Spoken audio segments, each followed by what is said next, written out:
Good day, Maswati Lamahle. Once again, we're doing our Finance in Focus. And today I thought it might be a good idea to really unpack how macro-fiscal things work in the country. As sometimes they look complicated, but they actually are not. Sometimes they are not as complicated as what one thinks.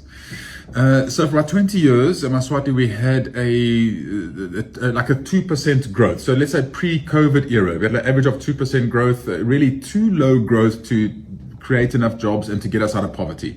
And at the same time, the main reason for that was really because there are three reports that are written about the country, and these reports determine really if the world of finance is open to Eswatini or is the world of finance closed to Eswatini.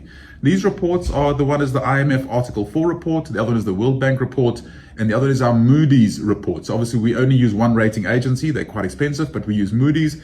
And so these three reports is really what the world's finance looks at before they say finance is available to Eswatini. Now these reports unfortunately were quite negative about Eswatini. They were, for instance, they would always say our wage bill is absolutely unsustainable, way too high wage bill. They say that our fiscal deficit is too high, that we are on an unsustainable path, that we have volatile SARC receipts, that we spend outside the budget.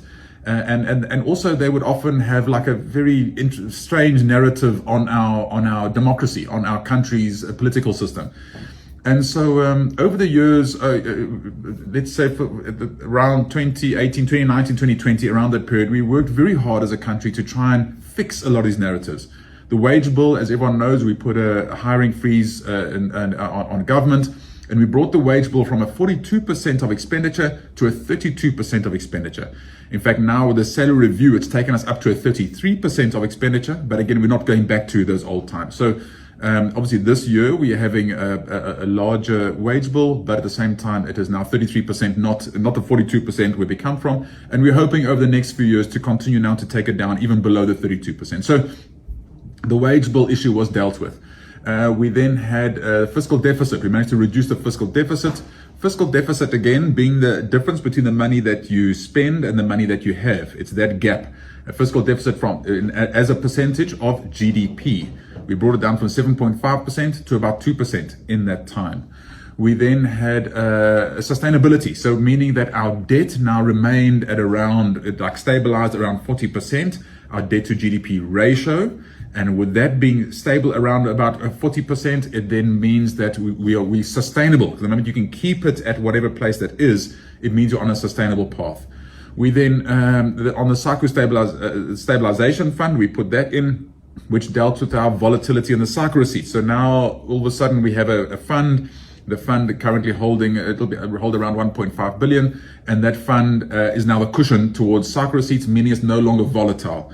We then really made sure that on government expenditure, and for many years, we did not go over budget. We really spent below budget for many years, and we brought that narrative down. At the same time, we had very open discussions around our political system, unpacked our political system very clearly, because some people say Eswatini is undemocratic, and it's absolutely not the truth. Eswatini is very democratic, and as I say to everybody, come spend a day with me in Parliament and tell me again we're undemocratic, and it's a very democratic country. So after unpacking all of that, each of these entities also took out anything negative around our political system, meaning that these three reports changed from, and not that these reports now are saying sunshine and roses and it's all fantastic, but the reports have changed the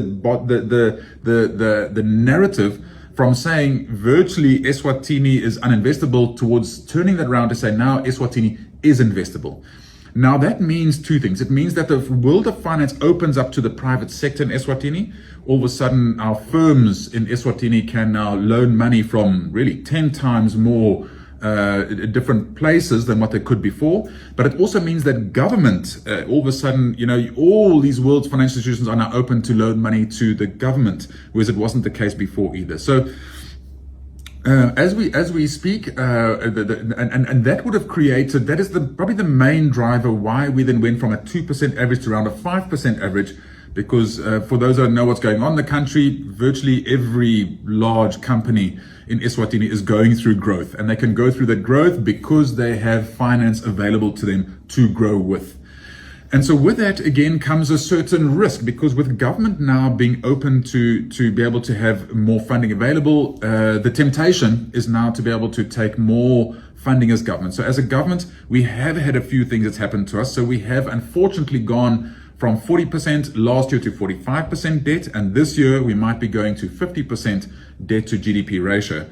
But at the same time, there were very good reasons why we have done this. Number one, we've had the salary review. Salary review added almost a 2 billion onto it. It was necessary. That wage freeze did really bring civil servant salaries below what it should be. The readjustment took place this year. We'll now hopefully try and manage it from here going forward. But the salary review was necessary. It virtually added a 2 billion to the wage bill. We then have our arrears. As one knows, we've now been bringing our arrears up to scratch, and that did cost us. We probably loaned around 3 billion just to be able to settle arrears once and for all, and we're taking loans for that. Even though the cash flow now is tight, that is for other reasons. We then also, with the world's oil prices doing what they're doing, we also are building a strategic fuel reserve. So we decided to, even though last year it wasn't in the budget, we then did a supplementary budget, and we're building a strategic fuel reserve in the process. We also decided to finish the ICC to try and finish that. So these factors have now meant that our debt has gone from the 40%-ish to around the 50%-ish, meaning that, and these will be red lights to these entities that are looking at us very closely. And so what we now need to do as a country is really to try and stabilize around it, and then to try and bring it back to around the 45% debt to GDP. So we're working on that as a country.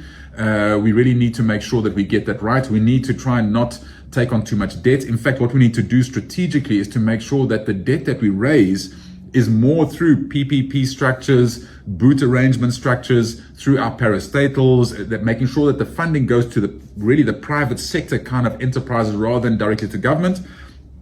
Government can still take its 7 to 8 billion eMalangeni a year in the capital projects as debt, but we must be very careful not to take more than that. We take more than that, we do risk turning again this green light we have on the world's funding back to being red lights and go back to square one, where our growth goes down again.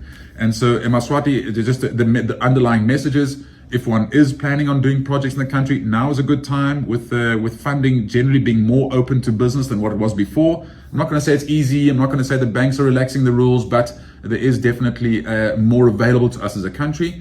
And we really do need to try and grow our economy, making sure that as government, we don't overburden the debt as government, but at the same time, keep it open so that the private sector can thrive, so our GDP grows. And keeping in mind, the more the GDP grows, the more our debt to GDP allows us to take on more debt. So if our GDP grows, it means government can do more projects. But again, we must be careful as government not to do projects ahead of that and actually prevent the growth in the first place. So eMaSwati, I know some of these things might be complicated a little bit, but in general, it is what we're trying to do. And as government, we're trying to make sure that we remain in the right path and keep us sustainable as an economy. Thank you, eMaSwati Lamahle.